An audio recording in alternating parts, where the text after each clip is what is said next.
네, 오늘 저녁에는 고린도전서 1장 18절 말씀을 한 구절을 함께 보시겠습니다. 화면에 올라와 있는 구절을 같이 한 목소리로 읽겠습니다. 시작. 십자가의 도는 멸망하는 자들에게는 미련한 것이지만 구원을 받는 우리에게는 하나님의 능력입니다. 아멘.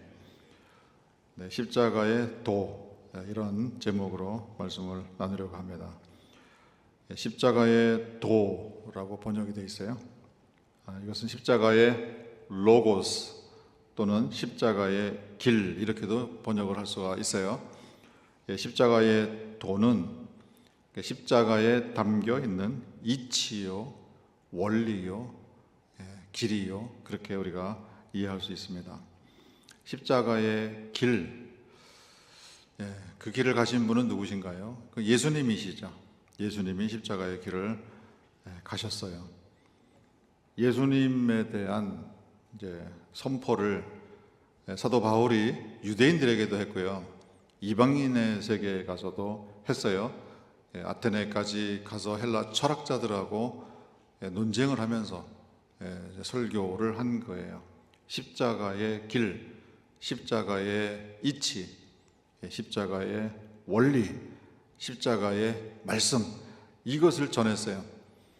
이 세상을 구원하시기 위하여 신께서, 데우스가 인간의 몸을 입고 오셨습니다. 그런데 그분이 인류를 구원하는 방법은 십자가에 달려 돌아가신 것입니다. 이렇게 얘기를 하니까 헬라 철학자들이, 헬라 사회에 살던 사람들이 뭔 헛소리 하냐, 뭔 바보 같은 소리 하고 있냐, 이렇게 되는 거예요. 인류를 구원하기 위해서 왔으면은 죽으면 안 되잖아요. 영웅으로 전 세계에 가장 뛰어난 인재로서, 인물로서 뭔가를 이루는 그런 존재로서 등장을 해야 정상이지. 아니, 십자가에서 달려 처참하게 죽임을 당한 그 모습이 온 인류를 구원한 그 길이다. 이것은 궤변이고, 이것은 어리석음이고, 이건 말이 되지 않는 말이다. 이렇게 반응을 한 거예요. 유대인들은 어떻게 반응합니까? 나무에 달려 죽은 자는 여호와 하나님의 저주를 받아서 죽은 자인데, 아니, 저주를 받아서 죽은 자가 어떻게 인류를 구원할 그런 존재란 말이냐, 말도 안 돼, 이렇게 반응을 하게 되는 거예요.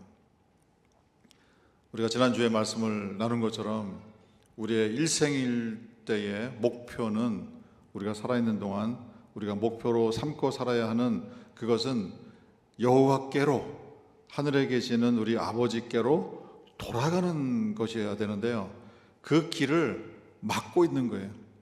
홍해가 막고 있고요, 또 여러 위험들이 막고 있고, 배고픔이 막고 있고, 목마름이 막고 있고, 또 가나안의 많은 부족들이 가야 할 길을 막아서고 있는 것처럼 우리가 하늘 아버지께로 돌아가는 그 길에 철학이 막고 있고요, 경험이 막고 있고, 신학이 막고 있고, 우리가 살면서 우리가 얻은 고린도전서 1장 18절 그 앞부분에 있는 것처럼 이 세상 지혜가 그 길을 막아서고 있는 그 사정을 사도 바울이 우리에게 이렇게 말씀합니다.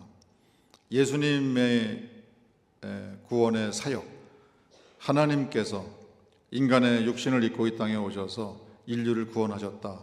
여기에 담겨 있는 그 진리, 그 지혜, 그것을 세상이 받지를 못하고요, 인정을 하지 못하고 그 걸림돌에 걸려서 예수님께로 나오지 못하는 거예요. 더 나아가서 이 십자가의 도, 십자가에 담겨있는 이치와 원리가 무엇인가, 우리가 말씀을 통해서 잘 아는 것처럼 그것은 죽기까지 복종하는 거예요. 아버지께 복종하는 거예요. 말씀에 복종하는 거예요. 아버지의 말씀에 대한 신뢰를 가지고, 아버지의 방식에 대해서 신뢰를 가지는 거예요. 내 방식이 아니라, 내 지혜가 아니라 아버지의 지혜와 아버지의 방식에 우리가 신뢰를 가지고 인도하심을 따라서 우리가 걸어가는 거예요. 그 길이 이 세상 지혜로 볼 때는 그거는 어리석음에 지나지 않는다. 그거는 성립하지 않는다. 이런 이제 반응으로 나오게 되는 거예요. 누구에게 그런 반응이 올라오게 되느냐?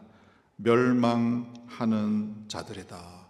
여기서 말하는 멸망은 우리가 이제 죽은 이후에, 이 세상에서의 멸망이 아니고요, 죽음 이후에 두 갈래 길이 나오는 거예요.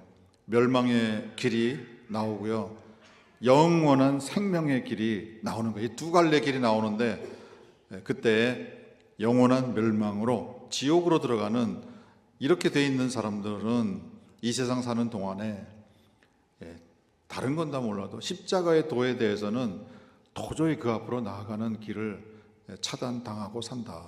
그 길로 나아가지 못한다. 그것은 하늘 아버지께로 나아가지 못한다.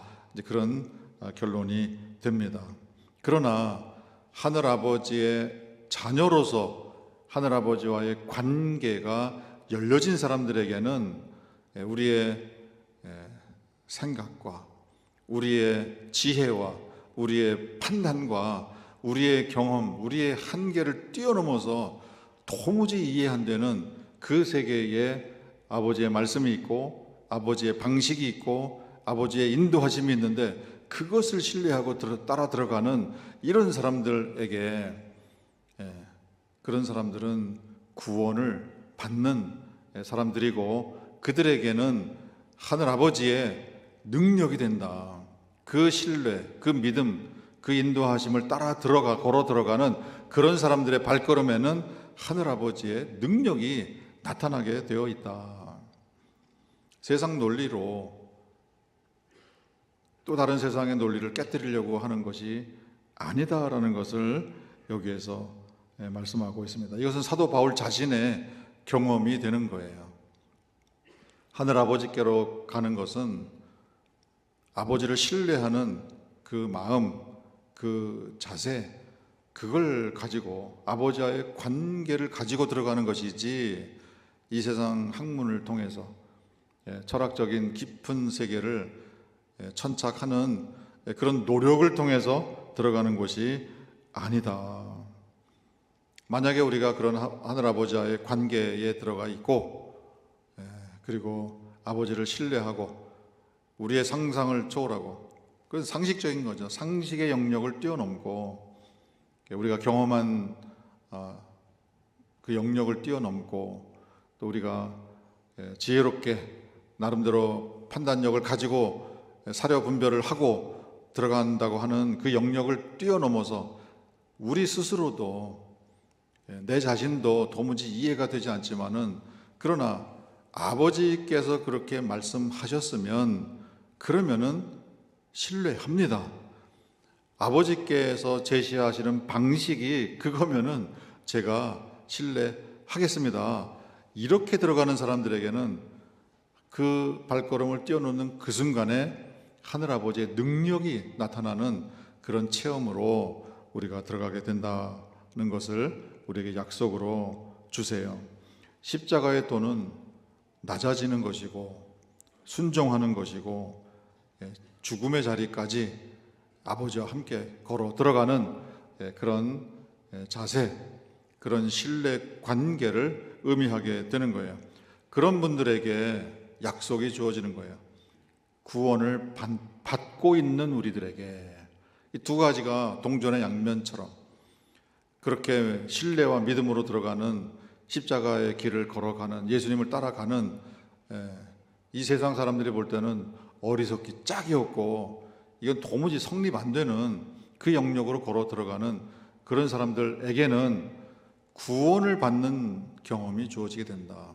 여기 이 구원을 받는다라는 것은요, 좀 더 정확하게 번역하면은 구원을 받고 있는 우리에게는 이렇게 됩니다. 두 가지 내용이 들어있어요. 하나는 이미 우리는 구원을 받았어요. 그런데 지금 살고 있는 이 삶의 자리에서 우리 성도님들이 계시는 그 삶의 일상 현장 상황에서 지금도 구원이 계속 주어지고 있다. 이 두 가지 구원을 말하는 거예요. 구원은 이미 받았어요. 그런데 구원을 또 계속 받고 있는 거예요. 이스라엘 백성이 이집트에서 모세의 영도, 모세의 인도하심을 따라서 이집트를 한 거예요. 애굽을 한 거예요. 이게 큰 구원이에요. 그것처럼 우리는 사탄의 권세로부터 구출을 받았어요. 우리는 사탄의 권세로부터 벗어났어요. 그러나 우리가 하늘나라를 향해서 가는, 본향을 향해서 살아가는 이 세상 길에 우리가 구원받아야 할 일들이 이제 우리 앞에 다가오는 거예요. 그런 상황들이 우리에게 옵니다. 건강의 문제 있을 수도 있고요. 뭐 여러 가지 우리가 살면서 겪는 아픔과 또 힘든 일들, 어려운 일들, 괴로운 일들, 그런 것들이 우리에게 다가온단 말이에요. 그런 상황 안에서 우리가 구원을 받아야 되는데, 우리가 하늘 아버지의 가신 그 길, 예수님께서 가신 그 길, 십자가의 길, 십자가에 담겨있는 그 이치와 원리를 따라서 우리가 이 세상을 살아간다면, 만약에 그런 신뢰관계 안에서 우리가 살아가는 사람이 맞다면은 우리 성도님들이 살면서 부딪히는 그 어떤 상황에도 하늘 아버지께서 개입해 주시는 그런 약속이 이 말씀을 통해서 우리에게 보장이 되고 있습니다. 우리 성도님들의 삶에 개입하시는 하늘 아버지의 임재의 증거들이 보여지시기를 간절히 소망합니다. 아버지께서 개입하시면은 그것은 다른 언어로 표현이 안 되는 거예요. 그건 두나미스, 영어로 말하면 파워, 우리말로 능력이에요. 권세예요. 우리 성도님들의 삶에 하늘 아버지의 창조주 여호와의 권세와 능력이 함께 있다 그러면은 그거는 어떤 일일까요? 우리가 말에 인플레이션이 너무 심해가지고요, 웬만큼 센 얘기를 하셔도요, 성도님들이 감각에 와 닿질 않는 것 같아요. 많이 무뎌지신 것 같아요. 창조주 여호와의 능력이 저와 우리 성도님들의 삶에 함께 계시고 나타난다. 그 능력으로 우리의 삶에 개입해 주신다. 이 약속이 우리에게 있습니다. 그러면은요, 우리 성도님 다 뒤집어지셔야 정상인데 뒤집어지시는 분이 한 분도 안 계시니까 어떻게 비정상이 정상이 된 그런 세상을 저희가 살고 있는 것 같습니다. 이 약속은요, 어마어마한 약속이에요. 제가 좀 드라마틱하게 어마어마를 다시 좀 발음을 해야 되겠는데요, 또 저녁 시간에 또 분위기 깰까봐 안 하는데요, 아무튼 어마어마한 거예요. 인간의 언어로 설명이 안 돼요. 이 약속이 우리에게 있다는 것을 만약에 믿으신다면은 우리 성도님들의 이 머리 끝에서부터 발끝까지 뭐 조그만 채증이라도 지금 남아 계신다면은 그것이 다 물러가고요, 눈앞에 뭐 방금 말씀드린 건강의 문제, 자녀의 문제, 미래의 문제, 사업의 문제, 직장의 문제, 뭐 주변 사람들과의 관계, 뭐 청년들, 우리 학생들 학업의 문제, 그 모든 시름과 근심과 걱정에서 우리가 구원을 받는, 벗어나는, 그리고 하늘이 열리고 그 안에서 평안을 누리고 기쁨과 감사가 쏟아지는 이런 체험이 우리에게 실감나게 우리에게 주어진다. 그것을 느끼면서 사는 그런 사람으로 변화가 일어나게 된다. 그 모든 것을 가능케 하는 것은 십자가의 길이고, 십자가의 길을 통해서 우리에게 이루어 주신, 구원을 이루어 주신 예수님을 믿는 것이고, 또 우리도 그 예수님을 따라서 십자가의 길을 걸어가는, 아버지의 말씀에 순종하고 낮아지고 죽기까지 주님 가신 그 길이라면 나도 따라가는 이런 신뢰관계, 믿음의 관계로 이 세상을 살아가는 그분들이라고 한다면은 아버지의 임재가, 아버지의 개입하심이 능력으로 우리 성도님들의 삶에 나타나지 않을 도리가 없는 거예요. 이제 이후로부터 약속하신 하늘아버지의 이 능력이 우리 성도님들의 삶에 구체적으로 나타나는 체험이 있게 되기를 주님의 이름으로 축원드립니다.